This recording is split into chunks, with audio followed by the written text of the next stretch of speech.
गरेस्वर दखरा दुलाराय बर' फरायसाफोरनि बेन्दोंआव थानाय 2022 इं मायथाइनि मेट्रिक आरो एचएस आनजादाव उथ्रिसारनो हानाय फरायसाफोरखौ बरायदों। तामुलपुर जिल्लानि सिङाव थानाय गरेस्वर बिश्वराभा भवनाव मोनसे हाबाफारि खुंफुंनायनि गेजेरजों गरेस्वर दखरा दुलाराय बर' फरायसा आफादा 2022 इं मायथाइनि मेट्रिक आरो एचएस आनजादाव सेथि थाखोआव उथ्रिसारनो हानाय फरायसाफोरखौ बरायनायजों लोगोसे बर' बिजोंनि आजिरा मोननाय फोरोंगिरिफोरखौ मान बावनाय हाबाफारि लायो।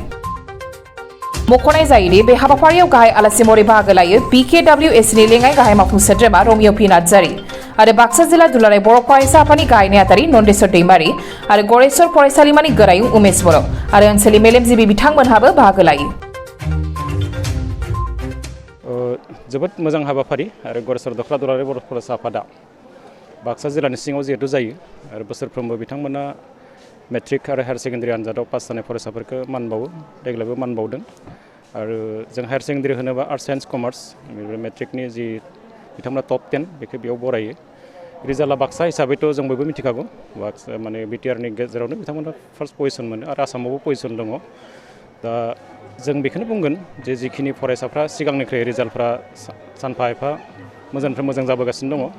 आरो जोंनि बाक्सा जिल्ला हिसाबै फरायसाफोरनि जि नाजानाय बियो गोजोनथावखौनो होननांगोन आरो बिनिख्रुइ साबसिन रिजाल्ट खालामनो थाखाय फरायसाफ्रा जाहाथे आरो थुलुंगाखां मोनो बिनि थाखाय बे हाबाफारिखौ लानाय जादों। आङो दिनै बे हाबाफारियाव बाहागो लाफैनानै गावखौनो जोबोद गोजोनदों आरो फरायसाफोरखौ बेखौनो बुंदों जे भबिष्यतआव बिथांमोना जाहाथे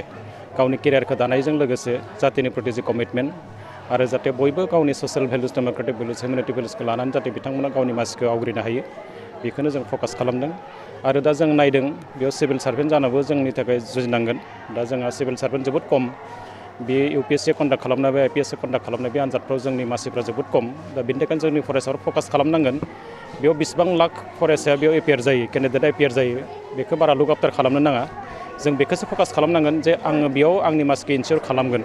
6000 जा 7000 जा जिखिनि मासि दङ बेयाव जाहाथे मासिखौ आवग्रिनो थाखाय जोंनि फरायसाफ्रा बेखौ फकास खालामो। जों बेखौनो बांसिन गुरुत्व होदों आरो जोबोद गोजोनथाव दिनै गोबां फरायसाफ्रा बेयाव बाहागो लाफैदों आरो बे हाबाफारिजोंनो दिनै गरेस्वर दखरा दुलाराय बर' फरायसा आफादा जाय फोरोंगिरि बिथांमोना दिनै हायार सेकेन्डारि आरो हाइ स्कुलाव फोरोंगिरि महरै बिथांमोना आजिरा मोनबाय बिथांमोनखौ मान बावनाय मोनसे हाबाफारि बेयो जोबोद मोजां जादों। आरो बे हाबाफारियाव जों नायदों महिधर बर' बिथाङा गरेस्वर हायार सेकेन्डारिनि आगुनि प्रिन्सिपालमोन बिथांमोनखौ आरो आथिखालाव बर' थुनलाइ आफादाव सेक्रेटारि हिसाबै बिबान मोननाय मिलन हायार सेकेन्डारिनिफ्राय बिथाङा नावकाटा बेनिफ्राय बिथाङा भाइस प्रिन्सिपाल हिसाबै बिथाङा रिटायार जादोंमोन। दा बिथांखौबो मान बावदों आरो कृष्णदास बर' जों जायखौ बयबो मिथिगौ जे बिथाङा जोंनि प्राइमारि टिचार्स एस'सियेसन आगुनि आफादगिरिमोन। गतिके जों बुंनांगोन जे गरेस्वर ओनसोलाव गोबां फुंखा सुबुं दङ आरो गोबां माने सुबुं धोन दङ आरो बिथांमोना बर' माहारि दानायाव बर' हारिखौ माने दानायाव बिथांमोना गोबां बिहोमा दङ। दा बे हिसाबैनो दिनै गरेस्वर ओनसोलनिफ्राय जों गोग्गाथाव मोनसे दिनै जे हाबाफारि बेखौ मोननो हानाय बेनि थाखाय आं जोबोद गोजोनदों आरो भबिष्यतआव गरेस्वर दखरा दुलाराय बर' फरायसा आफादा फरायसाफोरनि थाखाय मोजां मोजां हाबाफारि लानो हाथों आं बेखौनो इसोरनि सिगाङाव माने मिजिंथिदों आरो आशीर्बाद बिदों बिथांमोननि थाखाय। दिनै गरेस्वर दखरा दुलाराय बर' फरायसा आफादा 2022 मायथाइनि मेट्रिक आनजाद आरो हाई सेकेन्डारि आनजादाव जायफोर बर' फरायसा बिथांमोना सेथि थाखोआव उथ्रिसारबाय एबा स्टार डिस्टिंसन मार्क लानानै उथ्रिसारबाय बिथां फरायसामोनखौ गरेस्वर आनसलिकनि आन्दाराव थानाय फरायसामोनखौ जोङो दिनै बरायबाय। बे बराय मेलाव गाहाय फुंखा आलासि महरै बाहागो लाफैदों BKWSनि लेङाइ मावफुं सोद्रोमा बिथां रमिय पि सार लोगोसे मेलखौ बेखेवना होयो जोंनि बाक्सा जिल्ला एबसुनि गाहाय नेहाथारि नन्देस्वर बर' सार बिथाङा। दा दिनै जोङो बेखौनो गोजोननाय मोन्दों जे गरेस्वर एरिया हिसाबै जिखिनि फरायसाफोरखौ जों बरायनो मोन्दों थांनाय समफोराव जेबायदि फरायसा बिथांमोना नम्बर लानानै फार्स्ट डिभिसन उथ्रिसारनाय अनजिमाया बोसोर बाय बोसोर जोंनिया बारायबोगासिनो दङ आरो नैबे समाव डिस्टिंसन बा स्टार मार्क लानाया खमब्लाबो खिन्थु पास जानाय हार आरो मेट्रिकआव फार्स्ट डिभिसन मोननाय बा हाई सेकेन्डारियाव फार्स्ट डिभिसन मोननाय बियो बांबोगासिनो दङ। जोङो आरिमु आयदा आर्ट्सखौ नायोब्लाबो बा साइन्सखौ नायोब्लाबो जोङो बेखौनो नुबाय थादों जे गोबां फरायसालिफोराव फरायनाय हारा बांबोगासिनो दङ। जों बेखौनो गोजोननाय मोन्दों जिहेथु जोंनि फरायसा बिथांमोना बेबायदि पार्सेन्ट बा हार बारायनायखौ नुनानै जोङो नंगौ जोंनि फरायसाफ्रा एसे दावखोबोबाय थानायखौ जों मिथिना मोन्दों आरो जोङो बेबायदिनो गरेस्वर दखरा दुलाराय बर' फरायसा आफादा नैबे फरायसाफोरखौ बरायखांनायनि उनाव जाय फरायसाफोरा आरो उन समफोराव बेफोरबायदि आनजाद बा मेट्रिक आनजाद आरो हाई सेकेन्डारि आनजादखौ होगोन बेफोर फरायसाफोरखौ जोङो न' थांनानै जोङो फरायसाफोरजों रायलायगोन आरो बोरै मोजांनि सायाव मोजां आरो साबना हामना रिजाल्ट खालामबाय थानो हायो जोङो बेफोरबायदि खामानिखौ मावनो आखायाव लादों आरो जों मिथिना मोन्दों जोंनि